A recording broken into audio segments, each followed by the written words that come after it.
தவேக தலைவர் விஜய் ஒரு ட்வீட் போட்டிருக்கிறார். அந்த ட்வீட்ல என்ன சொல்றாருன்னா, இதுவரை பெருமளவிலான குறிப்பிட்ட சதவீத வாக்குகள் வாக்குச்சாவடி பக்கமே வராமல் இருந்தன. ஆனால் 2026ஆம் ஆண்டு ஏப்ரல் 23ஆம் தேதி நடைபெற்ற சட்டமன்ற தேர்தல் வாக்குப்பதிவு தமிழக தேர்தல் அரசியல் வரலாற்றில் சிகரமான வரலாற்று நிகழ்வாக பதிவாகியுள்ளது. 85% வாக்குப்பதிவு என்பதெல்லாம் இதுவரை தமிழ்நாடு காணாத ஒன்று. ஸோ இத பத்தி நெறைய டிஸ்கஷன் ஆல்ரெடி சோசியல் மீடியால ஓடிக்கிட்டு இருக்கு. நெறைய Instagramல ரீல்ஸ் போடுறவங்கல இருந்து நெறைய பேர் பார்த்தோம்னா, தொடர்ச்சியா இவ்ளோ வோட் பெர்சன்டேஜ் அதாவது 84.69% வோட் பதிவாகி இருக்கிறது அப்படிங்கிறது தேர்தல் ஆணையத்தினுடைய அபிஷியலான தகவல். ஸோ இவ்வளோ பெர்சன்டேஜ் ஓட்டு உண்மையிலேயே இதுக்கு முன்னாடி தமிழ்நாட்டில் பதிவானது இல்லையான்னு கேட்டால் பெர்சன்டேஜாக இதுவரை பதிவானது இல்லை அப்படிங்கிறது தான் உண்மை. ஸோ அப்புறம் அதில் என்ன பிரச்சனை, விஜய் கரெக்டாக தானே சொல்லியிருக்கிறார் அப்படின்னு இன்னொரு கேள்வி எழும். அங்கே தான் நம்ம சில முக்கியமான தகவல்களை பார்க்க வேண்டியிருக்கு. சில தொகுதிகள் குறித்தான அதில் பதிவான வாக்குகள் குறித்தான தகவல்களையும் பார்க்க வேண்டியிருக்கு. உதாரணத்துக்கு கோயம்புத்தூர் தெற்கு தொகுதி. அந்த தொகுதியில் 2021 பதிவான வாக்குகள் சதவீதம் அப்படிங்கிறது 61.62%. 2026 பதிவானது அப்படிங்கிறது 82.15%. கிட்டத்தட்ட பார்த்தோம்னா 20%க்கு மேல வாக்குகள் அதிகமாகி இருக்கிறது அப்படின்னு பர்சன்டேஜ் சொல்லுது. சரி, எவ்வளவு ஓட்டு பதிவாயிருக்குது அப்படின்னு பார்க்கலாம். 2021 பதிவான வாக்குகள் 1,54,765. சரி, இப்போ பதிவான வாக்குகளை பார்த்தோம்னா அதுல இருந்து ஒரு 20% ஏறி இருக்கணும் இல்லைங்களா? பர்சன்டேஜ் படி பார்த்தோம்னா அப்போ 20% அப்படின்னா கிட்டத்தட்ட 30,000 ஓட்டாவது அதிகரிச்சிருக்கணும் போன வாட்டி வாங்கினதை விட. அப்படி பார்த்தோம்னா 1,84,000 ஓட்டுக்கு மேல வந்திருக்கணும். ஆனா இந்த வாட்டி எவ்வளவு ஓட்டு பதிவாயிருக்குது அப்படின்னு பார்த்தோம்னா 1,55,163 ஓட்டு. வெறும் 398 ஓட்டு தான் அதிகமா இருக்குது போன எலெக்ஷன்ல பதிவானதை விட. ஆனா பர்சன்டேஜ் 20% அதிகம். அதே மாதிரி சென்னையில் இருக்கக்கூடிய ஆர்கே நகர் சட்டமன்ற தொகுதி, அந்த தொகுதி எடுத்துக்கிட்டோம்னா 2021 பதிவான வாக்கு சதவீதம் அப்படிங்கிறது 70.47%. ஆனா இந்த முறை சென்னையிலேயே அதிக வாக்குகள் பதிவான தொகுதி ஆர்கே நகர் தொகுதி தான். கிட்டத்தட்ட 90.5% ஓட்ஸ் பதிவாயிருக்கு. ஸோ 70லிருந்து 90, இங்கேயும் ஒரு 20% அதிக வாக்கு.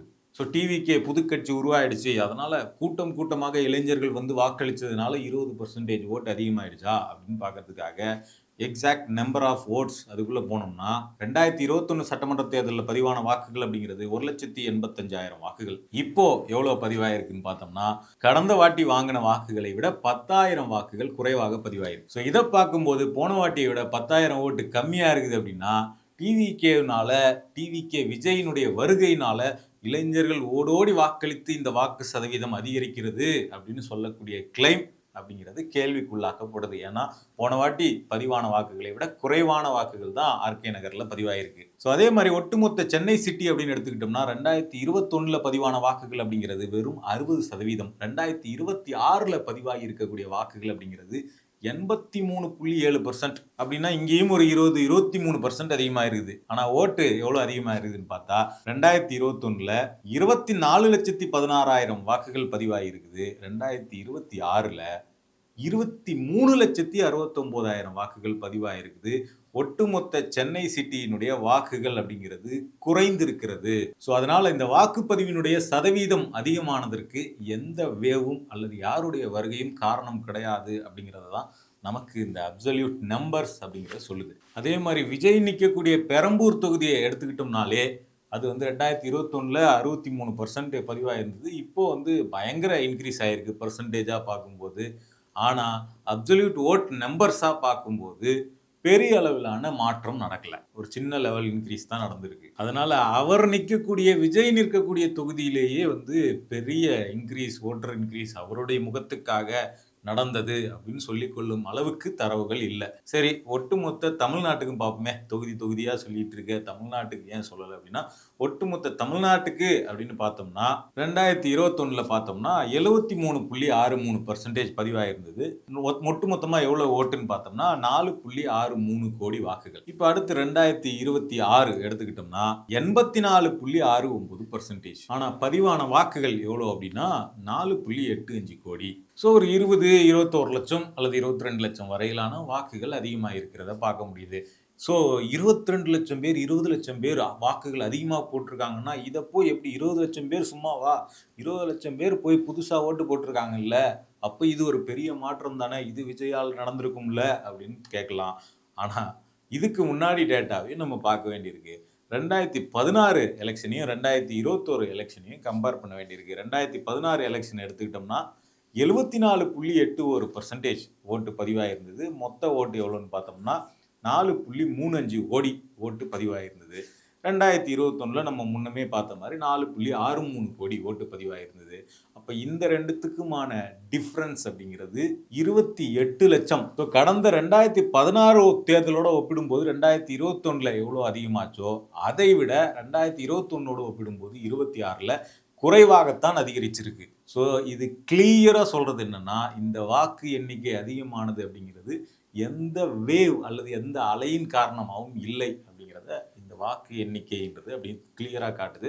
அதனால பர்சன்டேஜ் ஏன் இவ்வளோ டிஃப்ரென்ஸ் வருது, எண்ணிக்கைக்கும் பர்சன்டேஜுக்கும் இவ்வளோ டிஃப்ரென்ஸ் ஏன் வருது அப்படின்னா, பெரும்பாலான வாக்குகள் அப்படிங்கிறது வாக்காளர் பட்டியலிருந்து நீக்கப்பட்டது அப்படிங்கிறது தான் முதன்மையான காரணம். அதற்கு காரணம் இந்த எஸ்ஐஆர் அப்படின்னு சொல்லக்கூடிய அந்த intensive revision, special intensive revision அப்படிங்கிற ப்ராசஸ் தேர்தல் ஆணையத்தால் நடத்தப்பட்டு அதன் பேரில் வந்து பார்த்தோம்னா கிட்டத்தட்ட 70 லட்சத்துக்கும் அதிகமான வாக்குகள் அப்படிங்கிறது வாக்காளர் பட்டியலிருந்து நீக்கப்பட்டுச்சு. இந்த ப்ராசஸில் பார்த்தோம்னா 6.4 கோடி வாக்குகளாக இருந்த தமிழ்நாட்டினுடைய வாக்கு எண்ணிக்கை அப்படிங்கிறது 5.67 கோடியாக குறைஞ்சிருக்குது. இதனால தான் பார்த்தோம்னா இன்னைக்கு வந்து பர்சன்டேஜ் அதிகமாக தெரியுது. அதாவது 6.5 கோடியில் வந்து 4.5 கோடி ஓட்டு பதிவானதுக்கும் 5.5 கோடியில் 4.5 கோடி ஓட்டு பதிவானதுக்கும் இருக்கிற டிஃப்ரென்ஸ் தான் இந்த பர்சன்டேஜ் இன்க்ரீஸ் அப்படிங்கிறது. இன்னும் சிம்பிளாக சொல்லணும் அப்படின்னா, இப்போ ஒரு 120 பேர் இருக்காங்கன்னு வச்சுங்களேன், அதில் 80 பேர் ஓட்டு போடுறாங்க அப்படின்னா அது எத்தனை பர்சன்டேஜ்னா 66.6%.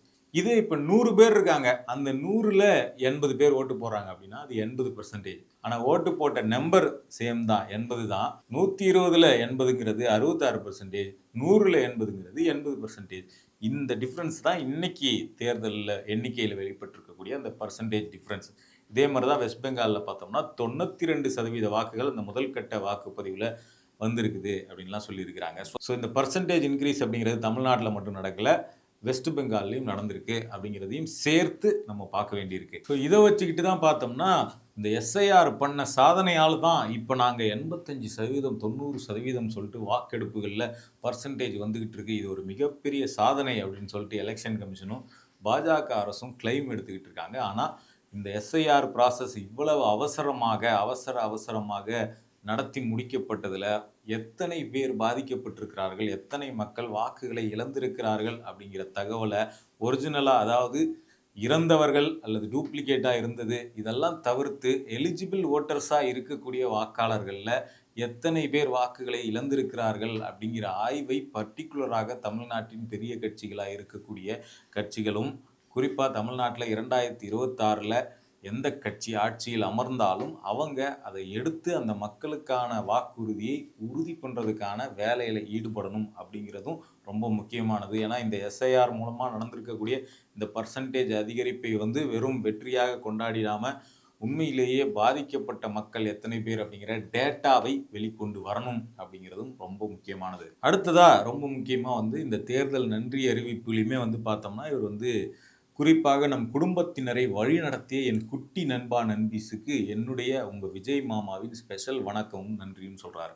ஸோ இவர் இதில் இருந்து சொல்ல வர்றது என்னென்னா, இந்த குழந்தைகளை தேர்தல் பணிகளில் ஈடுபடுத்துதல், ஓட்டு பிரச்சாரத்துக்காக குழந்தைகளை பயன்படுத்துதல், குழந்தைகளை பயன்படுத்தி ரீல்ஸாக போட்டு ஓட்டு கேட்க வைக்கிறது, குழந்தைகளை வந்து ஒரு தேர்தல் விவாத பொருளாக மாற்றுறது, குழந்தைகளை வச்சு எதிர்கட்சிகளை விமர்சிக்க வைக்கிறது, இந்த மாதிரியான வேலைகளை நிறுத்தவே போவதில்லை, இதை நான் தொடரப்போகிறேன் அப்படிங்கிறதுக்கான ஒரு அறிகுறியாகத்தான் தன்னுடைய தவறை திருத்தி கொள்ளாமலே பார்த்தோம்னா நன்றி அறிவிப்பிலும் விஜய் வெளியிட்டிருக்கிறார்.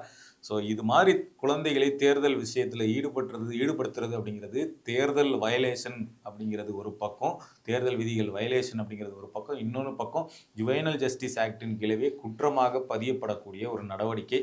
இந்த நடவடிக்கை எடுக்கப்படாமல் தாமதிக்கப்படாததுனால இவர் என்ன பண்ணுறாருன்னா திருப்பி வந்து குழந்தைகளை தேர்தல் பணியில் பயன்படுத்துவதை ஊக்குவித்து கொண்டே இருக்கிறார். இது நிறுத்தப்படணும் அப்படிங்கிறத மிக முக்கியமான விஷயமா சொல்ல வேண்டியிருக்கு.